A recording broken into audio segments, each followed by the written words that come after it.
Hi guys, my name's Michelle and welcome to the Genesis Business Podcast. Today I'm here with my dear friend Jenai.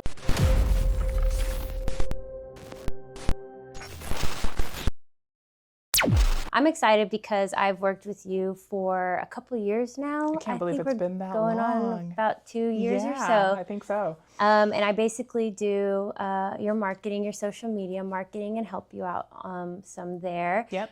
But today what we really want to talk about is just you, who you are, how you got into what you're doing today. And I'll kind of let you tell it. I don't want to get too deep into it because that's your job. Okay. But I do want to share kind of the God part about how we met, Oh my in gosh. my opinion. And Absolutely. so I'll kind of share just to introduce how we met, how we started working together, because I think it's so profound from my experience. And then you can tell me what was going on for you in your experience. Yeah, for sure. So I remember at the time I was pursuing becoming a therapist, and I was in maybe my third or fourth class in my master's, and I was working for a therapist, and I was her admin, and I emailed 10 different therapists in Houston. I don't think I knew that you emailed. Yeah, so I was emailing a few people, and I was putting myself out there because I love doing marketing, and I thought, why not work with the clients that I love the industry that they're in? Because up until this point, I basically worked for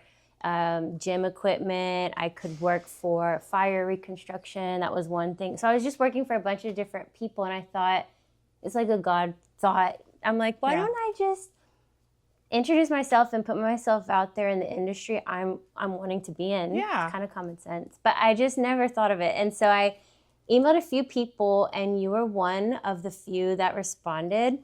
And immediately it was just, I think we had an instant connection. Totally. We booked a meeting, and you were curious as to what I could do. And I thought, wow, God.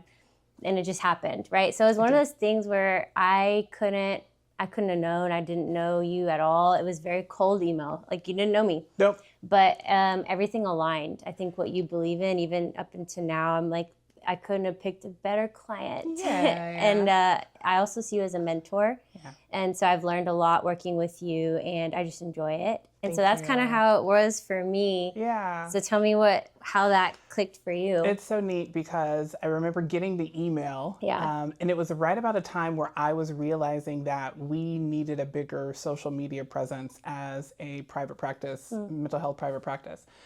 We had interns do it in the past, but no one who knew what they were doing. So it was a God thing, as you mentioned, when getting this cold email and just like, okay, out of the blue, I just thought this maybe a day or two ago. Now here's this email in my inbox. And I'm like, okay, here we go. We're just going to follow up with her and like see where this leads. And there was an instant connection. I believe we really kind of understood each other, and it was very easy for us to work together.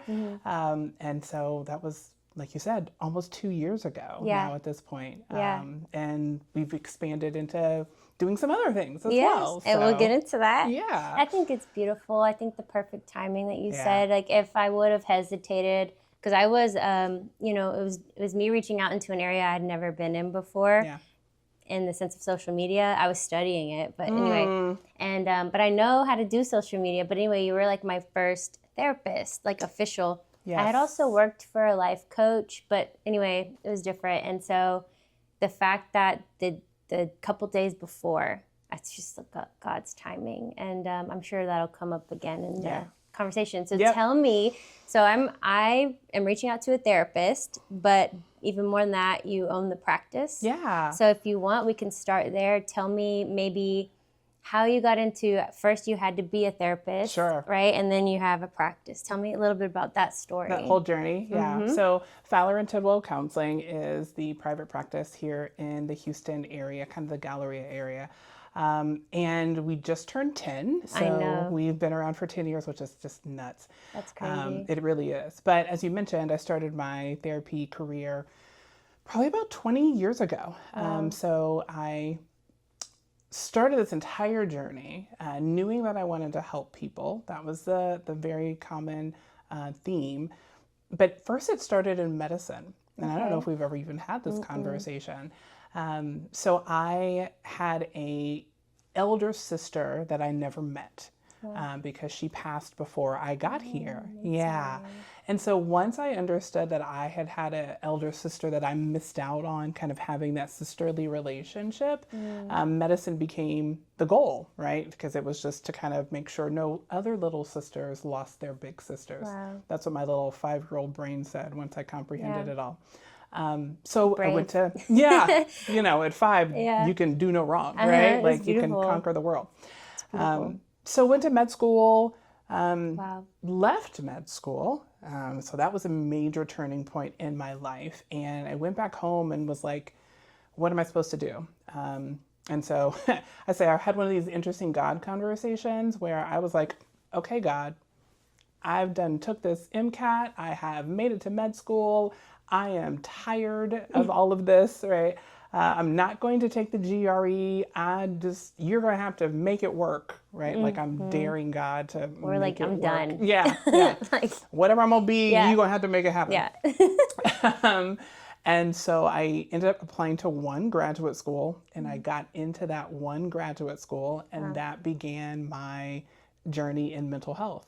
Wow. And I got there and was like, oh, this all makes so much sense. Like it all just kind of aligned in that way where I was looking forward to going to class and wanting to learn more about how people behave or how they think, and then the illnesses that could come with those things. And so everything started clicking, if that makes sense, after that. So that was 2006 when I graduated, and have been practicing in mental health ever since.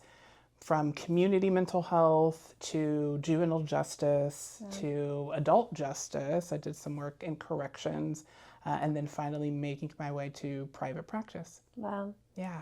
So I think what sounds powerful to me, and probably a lot of people, because when we're trying to develop our career, we think we're zoned in, I'm going to be this. And then halfway in life, we're like, I don't know if that's what I want to do. Yeah. And so can you go a little deeper on how, because it was your purpose for a while. A long time. Like, what shifted? Was it your passion you started to realize was in the mental health, like focus? Or if you want to just share a little more, I think there's something there. Oh, there's absolutely something there. Yeah. So when I was in med school, that was the moment that I experienced my first mental health issue. When I know now I was diagnosed with depression. Not formally diagnosed, but now looking back on it, I would be like, oh yeah, I had all the signs and symptoms, and totally was going through a depressional episode. And so not only was the mental health thing happening, there were a lot of family things happening at the same time. I had lost my grandmother, and both of my parents were downsized from the company in which they both worked for. They both worked for the same company. Wow. So all of that happened in probably like a 4-month span. Wow. And I was just like tapping out, right? Yeah. I can't do anymore.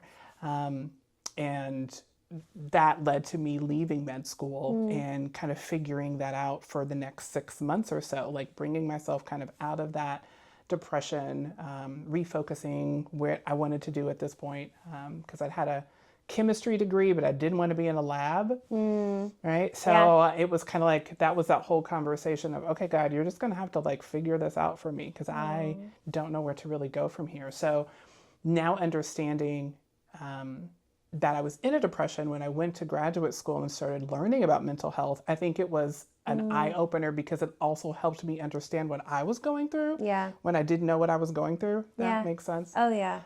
So I think all of those things, it was very much a learning curve for my career, but it was very much a healing process for my own mental health as well. Yeah, it sounds like it would be extremely validating. Yeah. To come to realize, okay, because I mean, I've had some similar moments in life where, okay, I hate to say it, but I'm not making it up. No. Like my feelings are actually but when you don't know what you're actually feeling or why it's happening, because sometimes life's good. I'm in school, I'm pursuing the dream, but why do I feel like this? Right. And so it probably was validating. I can imagine, just to be like, okay, like this is a real thing. The other thing that came to my mind when you're sharing is just how usually our biggest battle is where we have authority.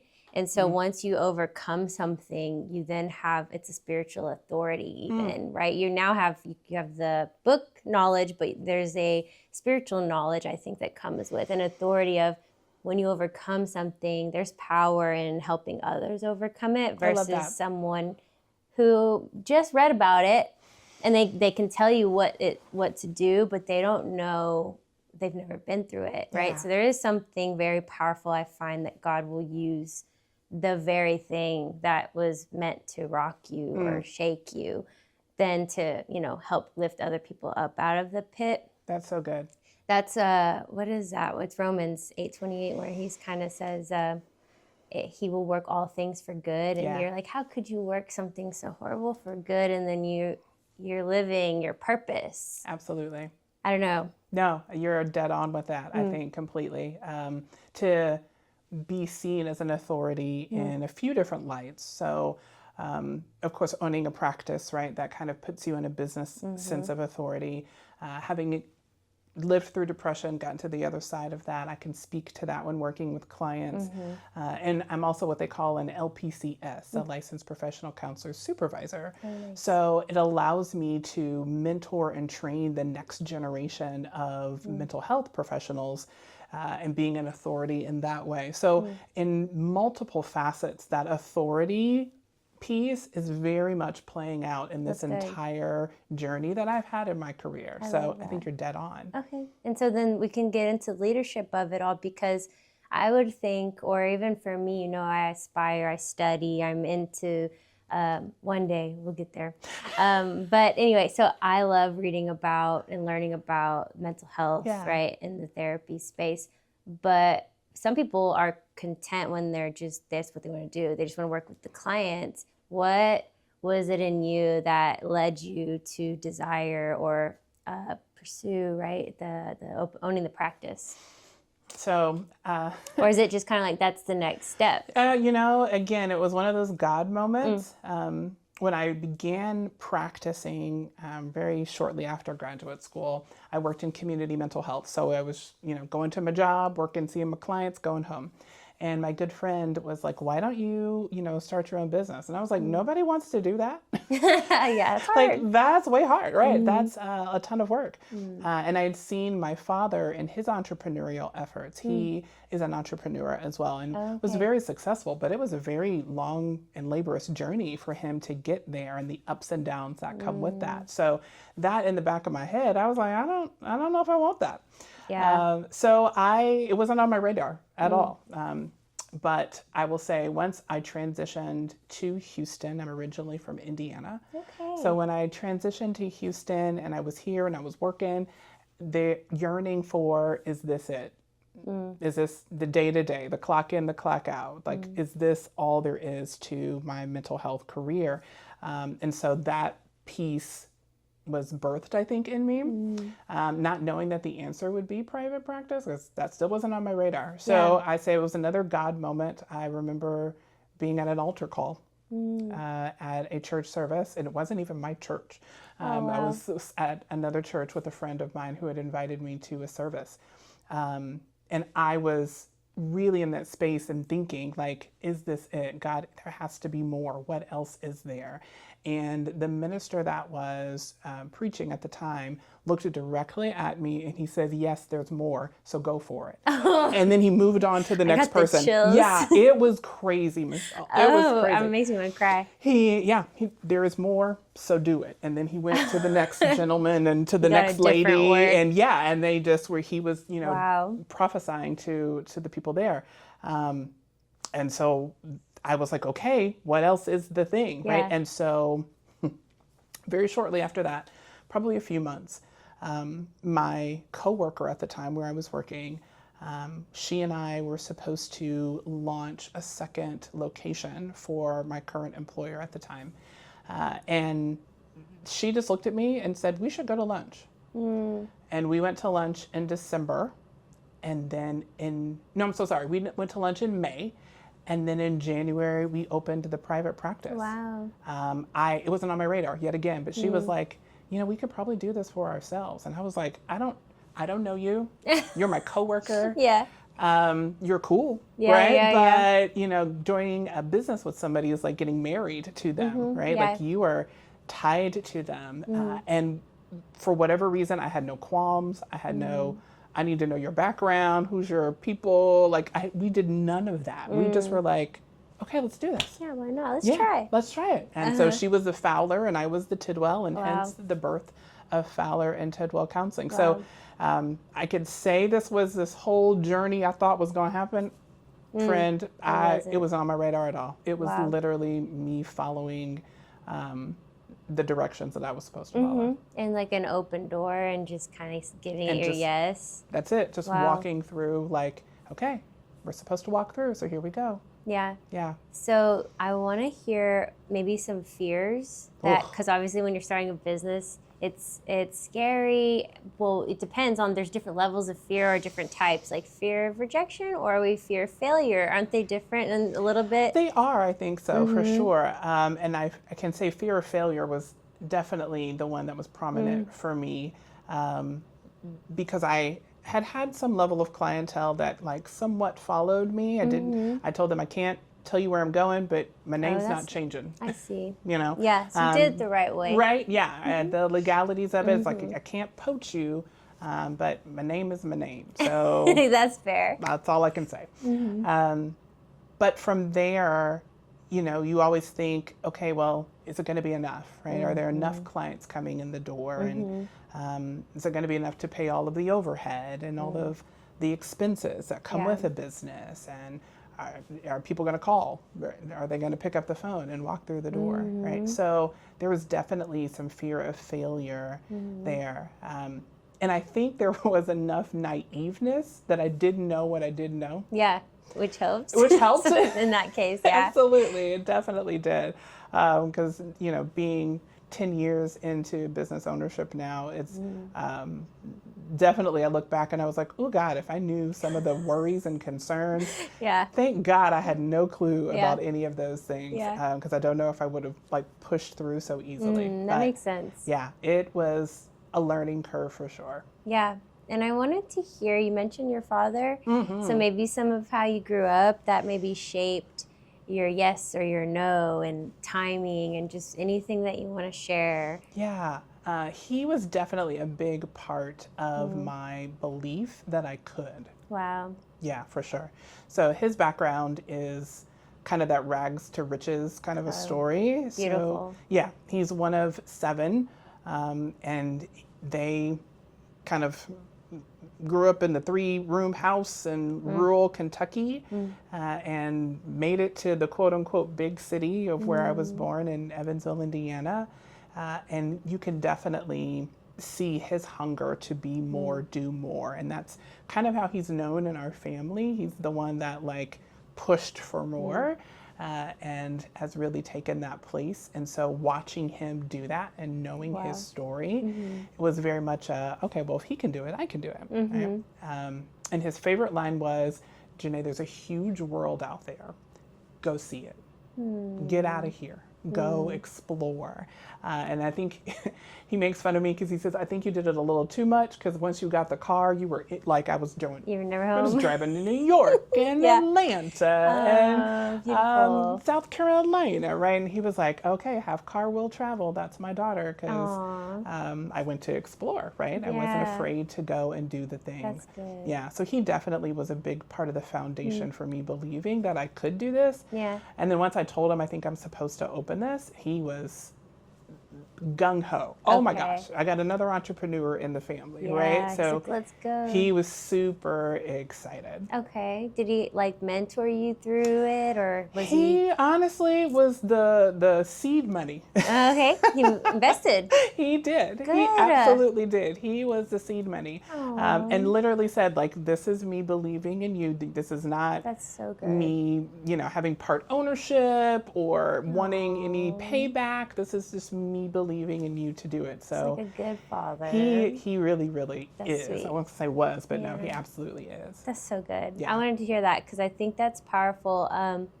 And just I'm a little different. My mom was a single mom, and she struggled through her entrepreneurial. And so I think if my fear it would be a failure in a sense of, well, what happens when we don't make it, right? Yeah. So I Yep. think of what I saw. So I think it's so powerful that your father believed in himself and passed it on. And another thing I was thinking when you were sharing is just like, it's in the blood. Like he definitely passed his genes, his go-getter mentality.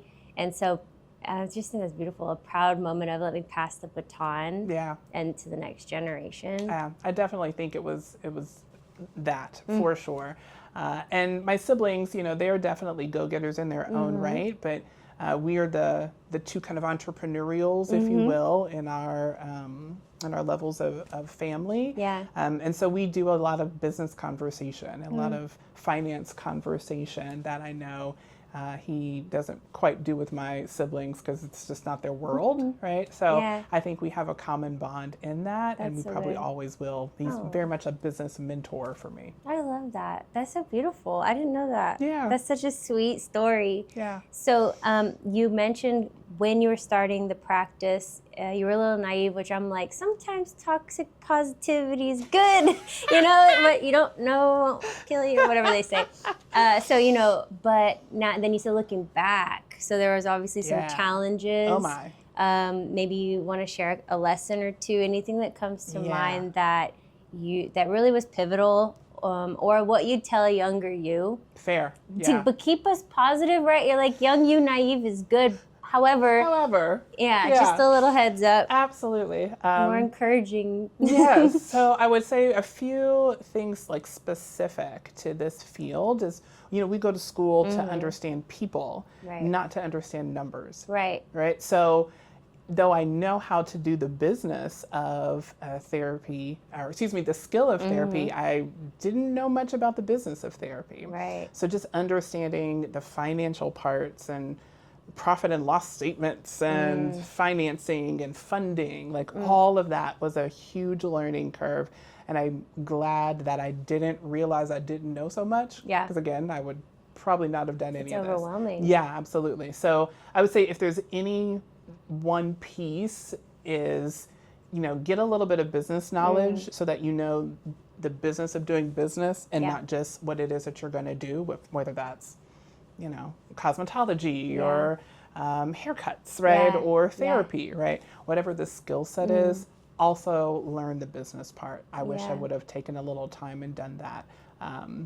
And now, you know, definitely in a better place than I was before, but that was a little bit tough. Yeah, that was a little rough. It was a little rough.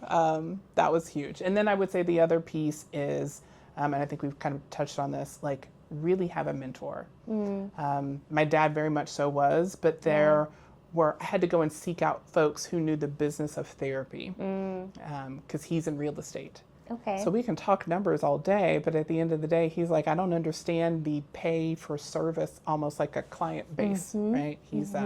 He flips houses and does investments and things like that. So finding someone who really knew that was really pivotal to kind of keep me going and help me guide as I grew. Okay. Yeah. How did you go about finding your mentor? I think that's another thing where we don't know where to begin. Yeah, was that's that a good point. I feel like, was that a God thing, or did your dad know somebody? I'm just curious. Yeah, no, that's a really good question.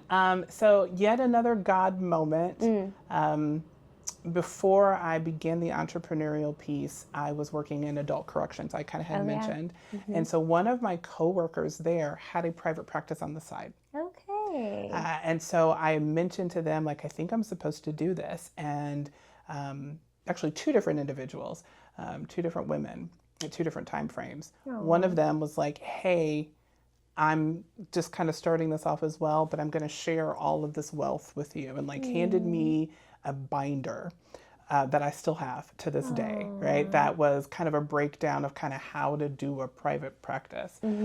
So what she had done, that she had like purchased and went through the class, and she was just like, I'm going to share it with you. Cool. Very cool, right?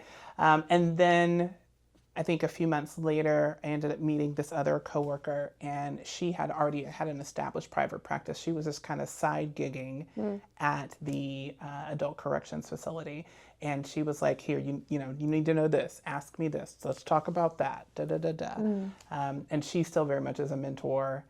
in my life as well. I love that. Yeah, so it was very much a God thing. But if you have trouble finding it, I definitely would say go to the organizations that are local that have that. Like Houston Counseling Association is one local for us. So I would get connected there because you're going to find other folks doing what you do. Yeah. And then hopefully you can make some really natural connections. Okay.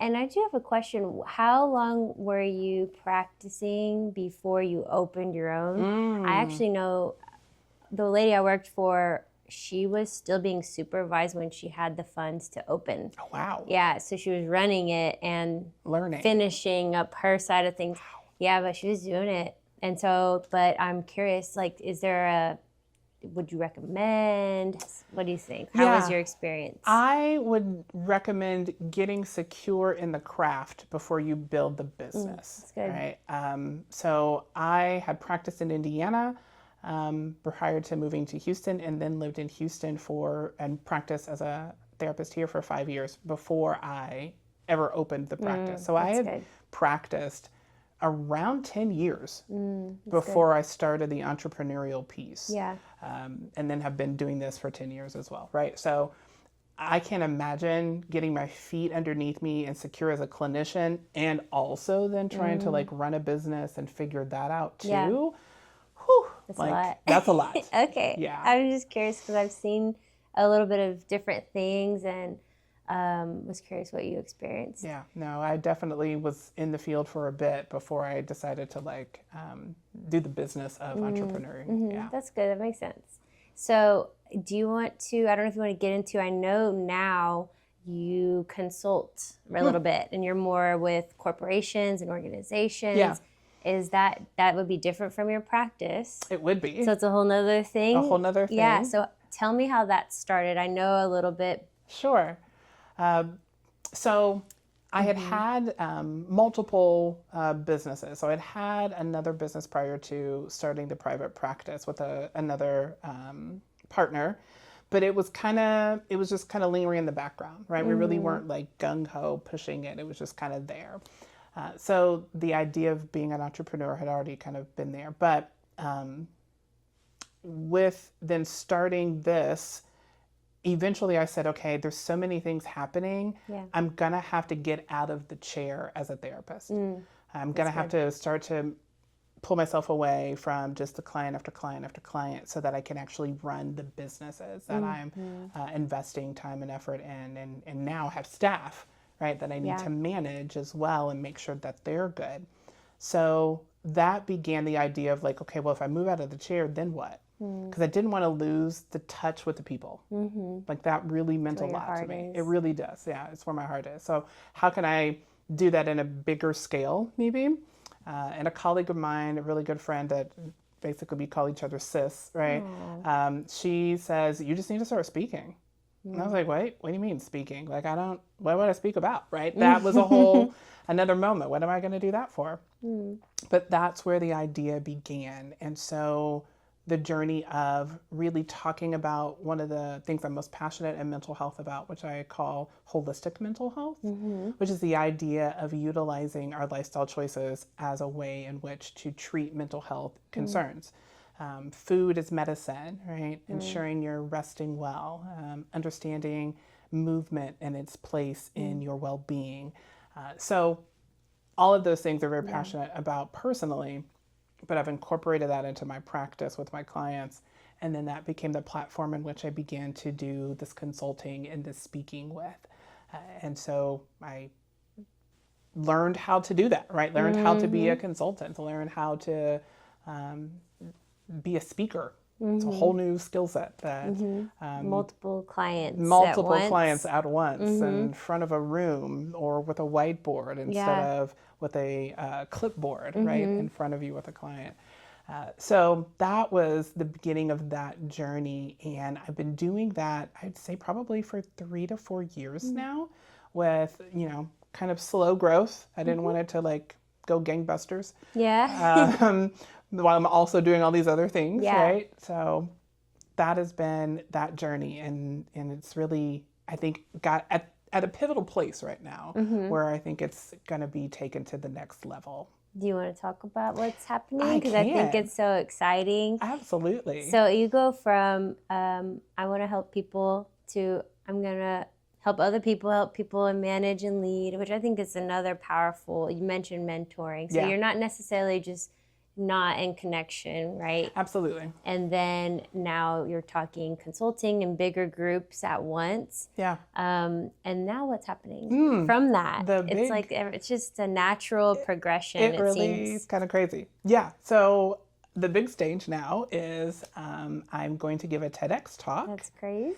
In June. Yeah. June 14th is the day, TEDx Third Ward. Wow. So the idea of being on that kind of significant of a platform to be able to talk about food and how to utilize it for your cognitive performance and for your mental and emotional stability.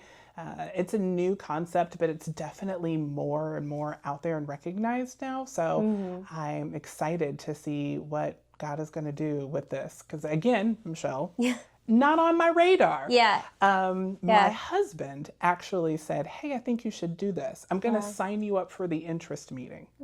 I didn't even sign up for the meeting on my own. Yeah. Right? I think you need to do this. I want to sign you up for the interest meeting. And so I went to the interest meeting, and in the middle of that, God gave me the title. Oh, wow. Yep. And so Ozempic for your mind, not your waistline is the name of the title. So kind of catchy. Yeah. I think it's good. It is. It's creative. Yeah, very much so. So it's engaging because you're like, what do you mean? What do you mean? Because Exactly. that's what the TEDx is kind of known for. It is. Usually you're telling something that you wouldn't expect it to be to get the interest. Yes, exactly. To make somebody stop and listen to the rest of that. What do you mean? Who's doing that? Which, I mean, I've only slightly seen that's a new thing. Like you said, it's a new thing. Yeah, so that's so interesting. Yeah, absolutely. So I'm super excited. There's going to be 34 of us speaking that day. Wow. There were 786 applicants. Oh, wow. So 34 of us got chosen. So I was like, okay, God, you were clearly messing with these numbers here. Opening doors. Yeah, again. It's like one of those, shut the door if it's not for me. Oh, darn. I now have to go. Oh, no. Okay, here we are, right? Yeah. I was just doing it to do it, but no, it's a real thing. It's a real thing. Wow. I think that's so cool and beautiful. And I love how, I don't know, in the beginning you shared, and it's like when we get out of the way and kind of let God open the doors, and it's not even what we were thinking, because I think a lot of times we would, sell ourselves short because of fear or whatever, versus not realizing, wow, that is where He's calling you. Yeah. So you're going to reach more people. Definitely. Yeah. So, right. Regardless of where it goes, where you go from there, because there's obviously going to be something that the Lord has for you as you continue. Yeah. But yeah, I think that's so beautiful. Is there anything you want to share about? Because what I'm thinking is, are you more excited to go do it, and that's what's overpowering? Is there any fear? Kind of the emotions of, I guess, getting in front of, I don't know how big the group is, but once it's online, it's a big viewers, they Absolutely. do that. So I think, to circle it back around to what you said earlier, I think I've really embraced the idea of this is where I'm supposed to have authority. And so because of that, I'm going to walk in that authority. Now, don't get me wrong. A 10-minute talk. That's good. A 10-minute talk memorized from my head, it's still very much, it's still very much, anxiety provoking. But I think there's more excitement than fear because I realize that this is not me doing this. Yeah. I didn't plan for this. I wasn't looking for this. So just like an assignment given, right? If it was anybody else, right? Okay, this is happening because this is supposed to happen. So whatever comes of it is supposed to come of it, right? This is all ordained. Yeah. Yeah, this is all ordained. Wow, that's powerful. Yeah. And I mean, it's just been the same throughout each, I guess, stage or season. For sure. Where you're just like, that's not what I was going to do. And why me? And what's crazy about that is that's usually, I'm going to cry. I'm emotional. When I think of the beauty and the way God works is he never picks who you think he'd pick. Oh my gosh. Like, he's always going for the younger sibling when it should be the older, or David and the shepherd boy instead of the eldest, stronger warrior. And so when you're, I don't know, I learned a long time ago, God isn't going to pick sometimes the person who wants to be in the front because it can cloud things later on. And so usually he's picking because your heart, your heart is really what he's looking for. And so when you're full circling it to, it's my purpose, it's my call, and I know I need to share this information because it's powerful and people need to hear it. Yeah. And you're focused on that versus whatever the outcome is. Because that's in his hands. And you've learned that through your journey. Yeah. Right? And so it gets me emotional because I'm like, that's just how good God is. And he will surprise you because we don't realize that's what he's doing. And I think even to the part where you were in a crisis of, I've been pursuing this, now what? Like, I can relate so much to that part. I don't own a big business, or I'm just kind of doing for me at this point, but I have dreams, right? But there's like a lot of questions that you face when you're now having to make a pivotal life choice, or you think it's going to be. So I think it's just been really good to hear your full story. I appreciate that. Is there anything that you'd want to tell a younger you, whether it be for the consulting, like stepping out, or starting the business, or even go pursue being the therapist? You know, there's different stages you've been in. For so you could speak to any part and just heartfelt. Yeah. What would you tell somebody? I definitely would say, don't count it out, whatever it is. I think in my younger days, I was so laser focused on the MD title that when that didn't happen, for various reasons and on purpose, it really shook my foundation. And I couldn't figure out what to do next. And I think that was the whole point, was that it was time for me to stop trying to figure things out and just be kind of surrender to the process and walk it. So don't count anything out. Don't close off the idea. Don't shut the door. But be selective, because I can also say that along the journey, I got distracted with shiny things. And though those things were quote unquote successful in their own right, they definitely made life harder, right? Yeah.